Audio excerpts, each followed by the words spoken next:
the best entrepreneurs can handle the most stress, take on the most stress, because it's very difficult being an entrepreneur. Mm. And back when I was super depressed, I wouldn't be able to handle that stress. My mind would go all over the place, all of that. And I learned this framework over the past 3 years, especially when I went through a little bit of burnout in 2021 and had to go inwards and find the answers.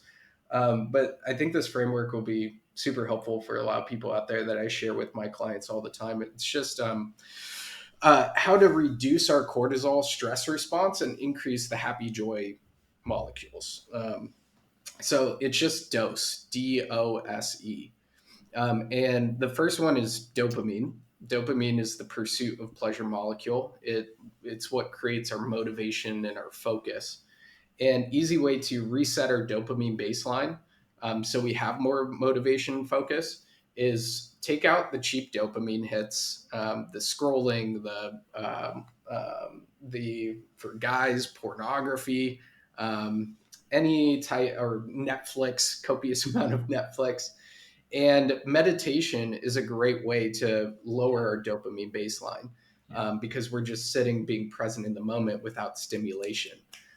So I meditate at least once per day. I went to Deer Park Monastery in Escondido, California, and meditated with monks for a week, which was awesome. Highly recommend it. Um, and the most important thing for entrepreneurs, constantly resetting that dopamine baseline for more motivation, more focus. Then we have O, which is oxytocin. That's a love connection chemical. And the best way to release more oxytocin is surrounding ourselves with people that light our soul on fire and removing people that don't. Stories of empathy, like I've been here, I've overcome this, releases a lot of oxytocin. We do this in marketing on sales pages and webinars, our origin story. We overcame this. It's Yeah. releasing oxytocin, creating that bond in the audience. And obviously, like cuddling, getting a pet, like that sort of stuff, a lot of oxytocin. Then S is serotonin. Hmm. So I do breath work at least 2-3 times per day because it's Hmm. the antidote to cortisol, reducing that stress response. Yeah. And when we're doing breath work and moving these organs around down in our belly, it releases a lot of serotonin. We're more present in the moment, happy, joy, calm. And then E, endorphins. So I work out for at least 15 minutes every single day to release a lot of endorphins. And then laughter, that sort of stuff.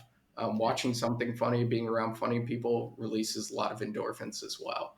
And that will offset the cortisol, the stress response. So we're just more happy, calm in the moment, creative, driven, productive, all of that stuff.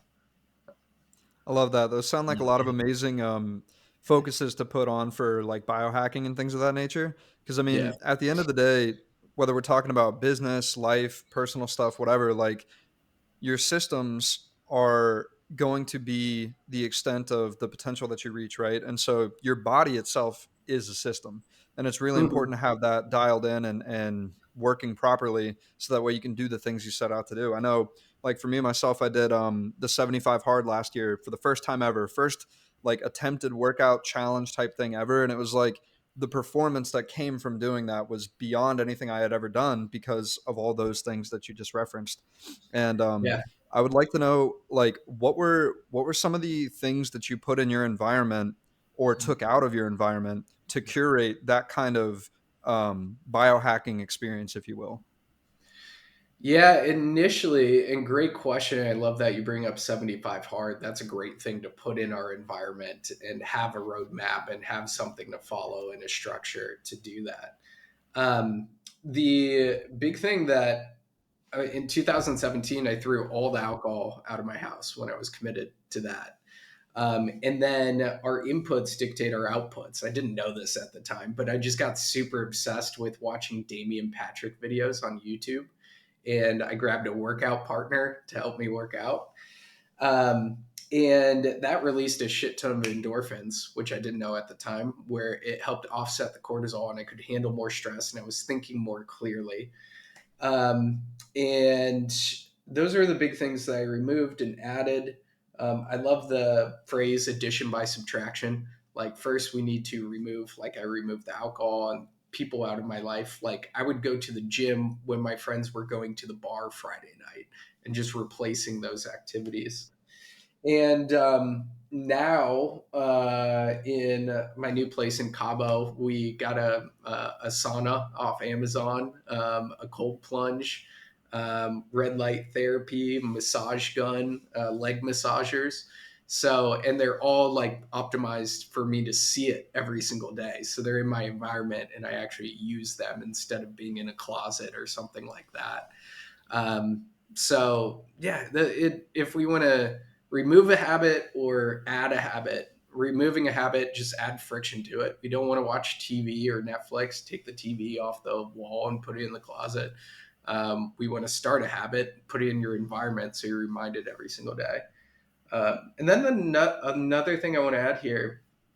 Um, my dad in 2017 was recently diagnosed with type 2 diabetes and cancer. And my big like pain motivator driving me to make the change was I love my dad, but I don't want to get to 63 years old and be in those health problems. So that was what I was constantly reminded of when I was going to the gym, really tapping into that pain motivator. If you want to save time on watching all the episodes, but still get all the gold nuggets that we find from interviewing these 7, 8, and 9 figure entrepreneurs, then you can get all of that inside of the 2 Comma Club newsletter. Just go to 2ccnewsletter.com and subscribe.